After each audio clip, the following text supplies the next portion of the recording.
Okay lang po ba? Ayan, Mr. Ong. Ano ba yung Ong sa inyo? Apelido ba yung Ong? Apelido.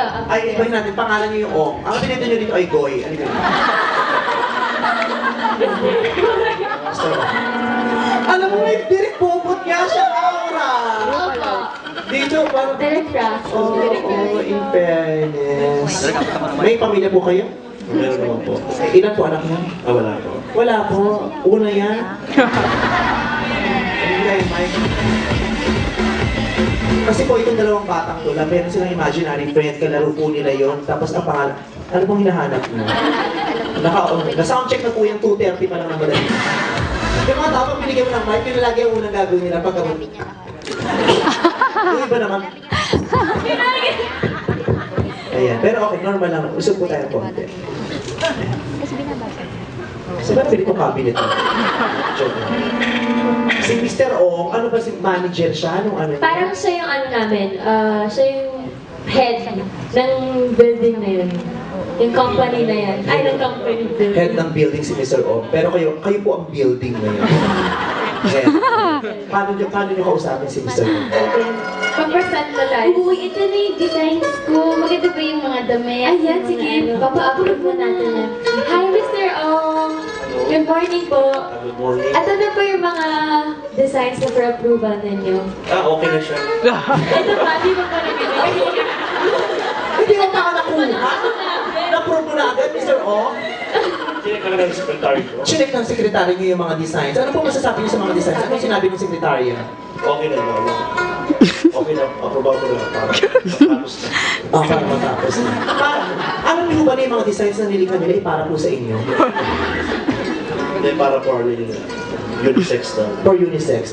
Kung mag-design kayo ng damit para kay Mr. Ong, anong klaseng damit ang i-design niyo?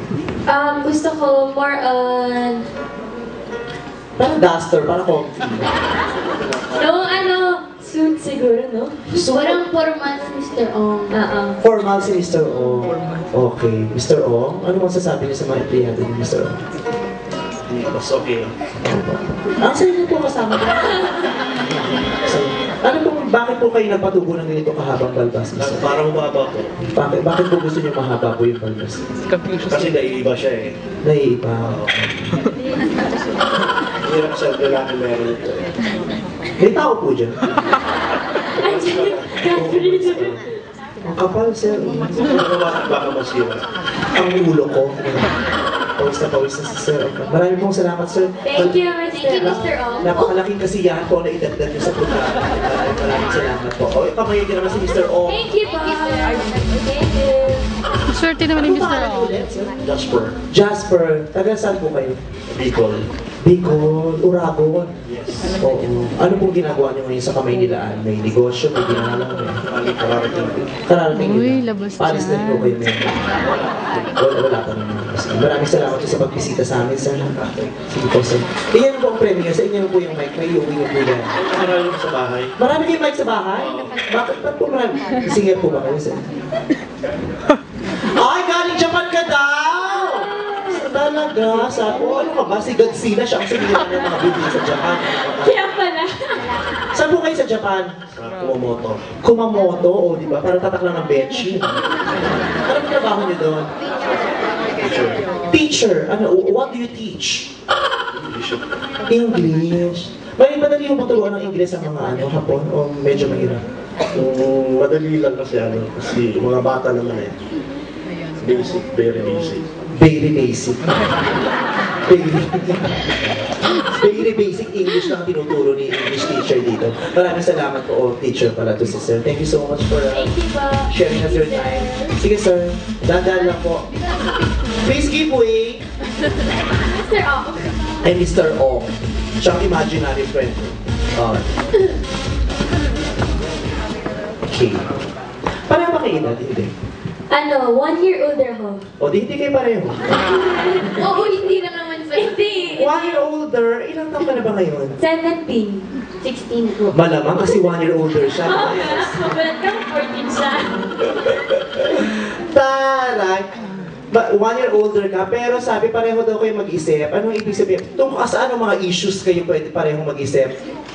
Sa lahat, parang di pa kami nag-uusap, alam na namin. Parang kasi kami yan ni Julia, kami yung tatlo yan.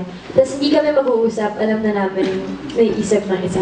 So, ikaw ang kauna-unang nakaalam na may something sila ni DJ. Kasi hindi pa kayo nag-uusap, alam mo na. So, dapat pala ikaw ang interview ng Dabas. Ito pa lang, dapat natin chikahin. Oo. So, may something sila ni DJ. Ikaw ang unang nakaalam. Meron ba? Oh.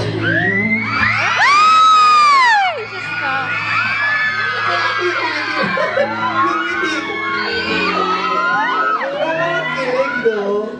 Tumayo ba nag-ibo ko? Hindi natatay kasi ako. Di ba pag masakit siya nito, matay ba lang nila? So ano, kailan, kasi inamin na ba na nila na MU sila? Matagal na. Huwag kang palaka. Umamin ka sa akin. Ano? Siguro matagal na nilang inspirasyon ng isa't isa. Ako hindi na sagot na yan, ha? Nag-briefing. Na-brief mo, pero MU pa lang talaga. Opo, MU. Hindi pa talaga, hindi pa sila officially na mag-on. Wala pa naman po. Mamatay? Mawalang career? Oh. Mawalang career. Oh. Ang dali-daling sabihin yan. Lalo na sa mga edad nyo, pag mamatay ka, mamatay man! Ganun ka, mamatay, hindi ka nakapagsalita. Oh. Wala po sinabi, hindi po ako nag-guess, hindi ako nag-no. Kaya nga. MU po sila. Pero MU lang. MU! Hindi pa mag-boyfriend-girlfriend. MU po sila. Mamatay. Opo, promise. Yan ang promise, ha?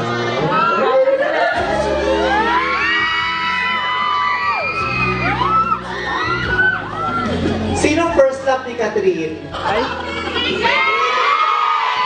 Hindi akong host. Sa akin ka tumingin. Bakit sinyasang ano? Sinong ano?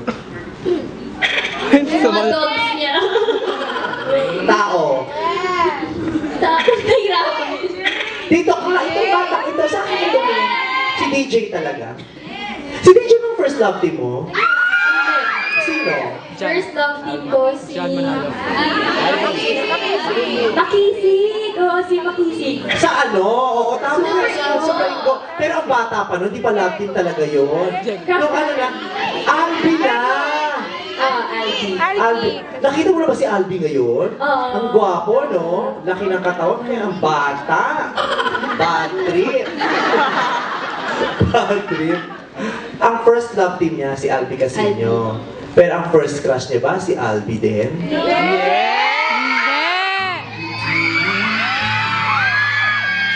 Dapat talaga ikaw ini-interview. Ikaw ang ano, susi sa piping saksi. So ano, si Albi ang first crush. DJ! Ay! Sabi ni Catherine. Sanya-serang uba ka, ha? Sa akin. Oo, nakikita ko, pinalalaki ako ng mata ko eh. Hindi si Albi. Hindi po ata. Hindi. Oh, ikaw naman, sir, third. Sino first crush ni ano? Sino bang kalab team? Marco Gumabaw eh. Pero bago lang naman si Marco. Meron ka bang kalab team before Marco Gumabaw? Si Ikiboy po. Ikiboy. Na napunta kay ano, Kiray. Tingnan mo, sa ganda ng anak ko. Nakuha niya sa yung first love team, di ba? Nadaot ka, wala kang nagawa, di ba? Nilumpo ka ni Kiray.